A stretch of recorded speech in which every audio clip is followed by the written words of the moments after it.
Right. So good evening, everyone. This is the African Tier 3 group. We are glad to be here. We finally made it. Everyone is excited after a year of the World Sleep Academy. We'll always be grateful to the World Sleep Academy for giving us this opportunity to really learn in-depth knowledge about sleep medicine. It's really been wonderful. It feels more like a real class.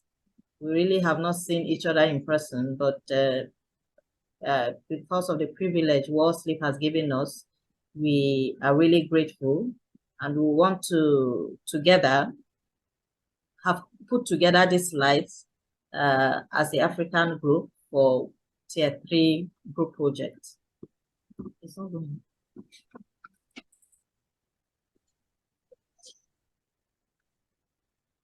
The slide. Okay. All right, so I am Dr. Joy Lebo, and I'm a pediatrician in pediatric neurology unit from Nigeria, and Dr. Oluwatosin Olorunteni from Ile-Ife, Nigeria, and Dr. Ian from Kenya, and Dr. Oliver from Burkina Faso.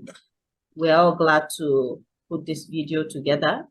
I work in the Department of Pediatrics, Pediatric Neurology Unit to be precise, of the Usman Danfodio University Teaching Hospital, Sokoto, which is in the northern part of Nigeria. And this is the entrance of the teaching hospital. It's been 1 year of countless discovery, and this is my journey through the World Sleep Academy. I wish to express my heart is filled with intense gratitude, extending my deepest thanks to the World Sleep Academy. This past year has been a wonderful journey made possible by the unwavering and generosity of World Sleep Academy. Throughout this year, this 1 year course in sleep medicine, I have embarked on a journey of discovery and dived into complexities of sleep disorders, learned about the cutting edge of diagnosis, and explored innovative treatment modalities and methods. This knowledge has empowered me in ways I had never imagined. A quote from Rodolph says, "Medical education does not exist to provide students with a way of making a living, but to ensure the health of the community." We're excited because sleep disorder is something evolving, especially in West Africa. And we are glad to extend this knowledge to our community in ensuring the well-being, the total well-being of where we practice. A lot of sincere gratitude to distinguished faculty members and organizers, mentors who have reviewed some of our write-ups and our research proposals, the sponsors of World Sleep Academy, colleagues in the same that joined us in Tier 1, 2, and 3, and of course, these very group members who have made it possible for this video to be put together. And now it was in 3 parts, and it started last year, and we ran through Tier 1, sleep science, sleep evaluation, patient evaluation. And in Tier 3, we went deeper into distinct disorders of sleep medicine, which is sleep breathing disorders, insomnias, hypersomnias, parasomnias, and psychological aspects of sleep, circadian disorders, pediatric sleep concerns, and leadership skills. And for Tier 3, it has been very intensive because it has encompassed areas of research, advanced sleep disorders, and advanced diagnostics. What sets this program apart? The flexibility is none like other. You have a couple of time to really catch up, even when you are not able to make it in real time. And it accommodates various specialties. Some are doctors, some are physiotherapists, some are technicians, some are laboratory scientists. And so there's no discrimination, and everyone is treated equally. And it's really been exciting learning from all aspects of medicine and medics. Interactive learning atmosphere. It's really been wonderful, and Mike specifically has made it so interesting. and the global network opportunities. We've had to meet people from all over the world in our various in tiers, in their various specialties, and it's been an opportunity to do projects together and even to write papers together. We have been privileged to be taught by world-class sleep specialists all across the continent. Emphasis on practical applications. We've had sessions on actigraphy, polysomnography, things that we have really not been able to, we've not had expertise before now. The clinical and diagnostic skills in medicine and focus on developing leadership. And then what is next for us after we have passed through tier 1, 2, and 3? How do we intend to actually apply this knowledge? The application of the knowledge and insight gained to make meaningful impacts on the lives of those who have sleep disorders. Before now, it was just a common assumption that those that have these disorders just learn to cope with it or live with it. Now we know that there are treatment modalities and these people can really be treated. My personal area of interest that I've developed are in pediatric sleep disorders, which is mainly parasomnias, pediatric sleep movement disorders, insomnias, and sleep disorders in children with psychomotor problems. I intend to contribute to the advancement of sleep medicine and improve the well-being of individuals with sleep disorder in my home country, starting with the teaching hospital where I work. I just want to give a note to the incoming World Sleep Academy students and say welcome to World Sleep Academy 2024. We're excited to have you take over from us, and I hope that you embrace the opportunity in World Sleep Academy with these online studies and welcoming and support. It is a welcoming and supportive environment guided by world-renowned experts. I also want you to stay committed to delivering and giving your utmost efforts, even with the other demands that are placed on us at work, in our families, and even other online courses that we will have to commit to. And it's going to be an exciting journey for all of you. Thank you so much. Dr. Oluwatosin is taking over from here. Thank you very much, Dr. Joy Ilegbo, and my other colleagues on this recording. I'm Oluwatosin Olorunmoteni, and I work in Ile-Ife, Nigeria. Precisely is in southwestern Nigeria, in Osun State. I work there as a neurodevelopmental pediatrician at the Obafemi Awolowo University and is affiliated teaching hospital. And our university is called the Great Ife, as on the screen, that's the entrance to the university. I've been privileged to be a part of the Sleep Academy, and it's been a wonderful experience, I must say. For many years, I'd had a desire to learn more about sleep. And World Sleep Academy gave me the opportunity that was beyond my expectation. It was a great learning opportunity. What? Next slide, please. Next slide, please. Thank you very much. My World Sleep Academy experience, as I just mentioned, was a great time of learning and discovery in sleep medicine. I saw the wide variety of aspects that sleep medicine involves, such as the world of dream science, the different sleep disorders, the opportunities there are in sleep research. And I must say, for me, it was an eye-opener. I also saw it as a very privileged opportunity because here in less developed country, in resource-poor settings, we don't have an established sleep medicine training program, like what is available in quite a number of developed countries. So it is a great privilege for us to be able to come together to learn through this platform. And just as Dr. Joy has said, it's online, so it's quite flexible. And we had the opportunity of meeting with a team of experts as teachers and facilitators. Some of these people have read their publications before, and then I had the privilege of learning directly under them. It was really a nice one.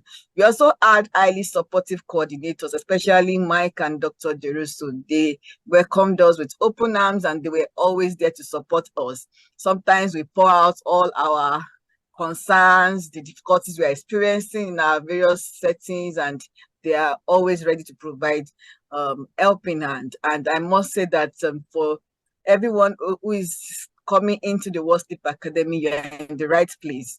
We also had wonderful colleagues with great opportunity for peer learning, right from Tier 1 to Tier 2 to Tier 3.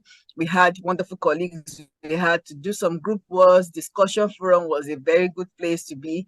And we also had the opportunity of contributing to the World Sleep Day, which happens March every year. For us, March this year was a time to take the issue of sleep to our various communities, and it was a great learning experience. So I believe that World Sleep Academy is the best place to be, and for everyone who is coming on board for the next year. Now, one of the lessons I've learned is how to evaluate pediatric sleep disorders in children, and I want to just give a quick summary of how I learned about this from Tier 1 to Tier 2 and Tier 3. In Tier 1, as Dr. Joy has said, we learned a lot about the basis of sleep, and we also learned about how to do a comprehensive evaluation of sleep disorders, which should include history of daytime and nocturnal symptoms. So that when evaluating people who have sleep problems, you should ask about daytime problems, especially in children. Some of them will have behavioral problems, hyperactivity, that many times we tend to link with many other things, and we may not even know that it is associated with their sleep. So for me, that was a great learning point. And then one should also ask about the sleep behaviors, the environment in which the person is sleeping, and medications that can be affecting the sleep. Also, I learned that physical examination and use of sleep questionnaires are very important, and this you will definitely come to encounter as you go through the training. In Tier 2, we dealt more with specific sleep problems in pediatric populations, such as children with Down syndrome, autism spectrum disorder, cerebral palsy, sickle cell anemia. Quite a number of these may have sleep problems that we should look out for. And in Tier 3, we learned more about how to use sonography, and were open up to the world of research. And for me, being a pediatrician, I was quite interested in pediatric sleep research, and Dr. Karen Sprute was just there giving us all that we need to learn about sleep research. We also had the opportunity of writing a research proposal that got expert reviews. So there's so much to look forward to in this World Sleep Academy. Next slide, please. My next slide. Okay, so now I have the following tips for the next World Sleep Academy students from Africa and countries or low and middle income countries. Please be open-minded. Keep an open mind. Don't come with a preset mindset of this is what I want. There's so much, and you have people to learn from, even our colleagues, other people who are students in the academy have a lot that they can teach. I remember one time I had difficulty with a particular manuscript, and I had to just call one of our World Sleep Academy colleagues, and she sent it to my email, and I was able to work on it. So there's a lot that you can learn from everyone. Also, be humble. Dr. Deruso has said that a couple of times, and I found that as a very, very important nugget. Be humble to learn. Don't feel like I don't know this, but I don't feel comfortable asking. Ask questions. They would never shut you down. So be ready to learn and have a humble mind to ask for help when you need one. Be ready to start small. For many of us, because of the fact that we are in a resource poor setting, we want to do big things and we want to really do something groundbreaking. But I've learned from World Sleep Academy that there's nothing that is too small. Start with something. Start small. start evaluating children, even if it's a sleep questionnaire. As you're learning, just take it back to your roots and begin to use what you're learning. Then lastly, I want to say, be a voice. In our setting, this is my own setting in Nigeria, sleep is not a well-known aspect of medicine, even among medical colleagues. So not to now talk of people in the public. So there's a lot of need for awareness. So we need to educate the public. We also need to advocate for resources. There are lots of competing demands. We have a high burden of communicable and non-communicable disease. So the policymakers and administrators are not likely to see the need for sleep, but we have to just keep doing it. And we should also get to generate data in our local context, because there is a need for data from Africa and other low and middle income countries. So once again, I join my colleagues to welcome you to the World Sleep Academy. Over to Dr. Ian Macharia. My name is Dr. Ian Macharia. I'm an ENT surgeon with interest in obstructive sleep apnea. My public practice is on the bottom left. You can see that's a KU teaching referral, but also my private practice is also the Sleep Diagnostic and Treatment Center. And I'm thankful to be here because of the World Sleep Academy. Next. So my World Sleep Academy experience, my journey, and this is what I'm going to talk about. So my context, what I work in Nairobi, Kenya, and here sleep medicine is very fragmented. It belongs to a whole bunch of people, including ENT surgeons, pediatricians, neurologists, physicians, and everyone in between. What we have is one tier 1 sleep lab, and we have various hospital sleep PSGs that a lot of people do, and also do have at-home sleep studies. All the above are done in private healthcare, and none of it is in public healthcare. And right now, sleep surgery is very novel, but it's picking up. Okay, next slide. So where did I begin?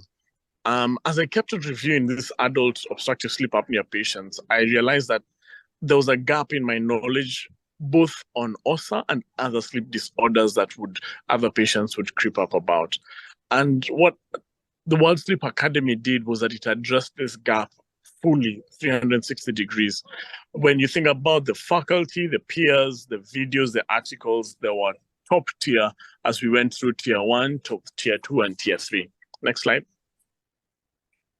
And when we think about what I learned, sleep medicine was both wide, where it belongs to many physicians, but it was also deep. You could delve into the many subspecialties. And what I also learned is that there's a solution available for your problem. Be it a knowledge problem, there's a solution for that. Be it equipment, there's a lot of that, and a lot of mentorship as well. So I thank everyone who was available. Asante sana. How shall I implement this? Number 1, you're going to be a pioneer, so start now. Number 2, seek out other specialties. They have some of the solutions to your problems. And number 3, you have to learn how to lobby. We're not taught this in medical school or postgrad, but patients are suffering and they lack awareness. Insurance companies are very skeptical of the ailments in sleep medicine, and governments are more focused on donor-funded programs. So you need to lobby to all these stakeholders. Next slide. Thank you very much. I hand it over to my colleague. All right, so Dr. Oliver, over to you. Thank you all. Thank you, dear colleagues. I am Dr. Olivier Capto, and I am working in Burkina Faso at Polyclinique Notre Dame de la Paix, a private hospital. I am an adult neurologist. Next.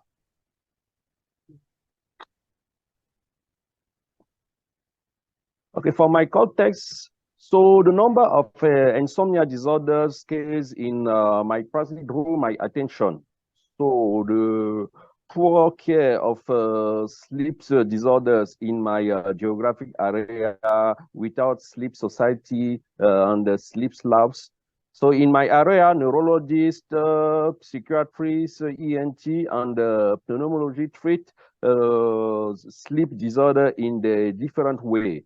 So polygraphy expertise for some pneumologists is only available in private hospital. Next. Okay. So for your discourse, I was exciting to learn more about hygiene of sleep, to science of dream, circadian rhythm disorder, insomnia and CBTI, and sleep breathing disorders. Next. My advice for the next batch, I think if it's possible to create more practical session, and if it's possible to organize a fellowship in country with sleep labs for the students. And I have a little asking for many French people, because the French speaker are uncomfortable with English. So if it's possible to think about with bilingual session or interpretation for virtual meeting, it will be helpful. Next. And with all this knowledge, I think to advance sleep medicine in Africa, I will improve my sleep medicine practice. And I think I will help. It will be helpful to organize meeting about sleep medicine to contribute to sleep studies in Africa. And ultimately, I hope to create sleep labs in West Africa. So it's the end of my talking. I will give the floor to Dr. John for a little conclusion. All right, so we all were going to say one thing finally. Finally, I am so grateful to World Sleep Academy. I am happy to be part of this one, and I promise that very soon in Nigeria, sleep medicine will be established. Thank you so much. Over to Dr. Oluwatosin.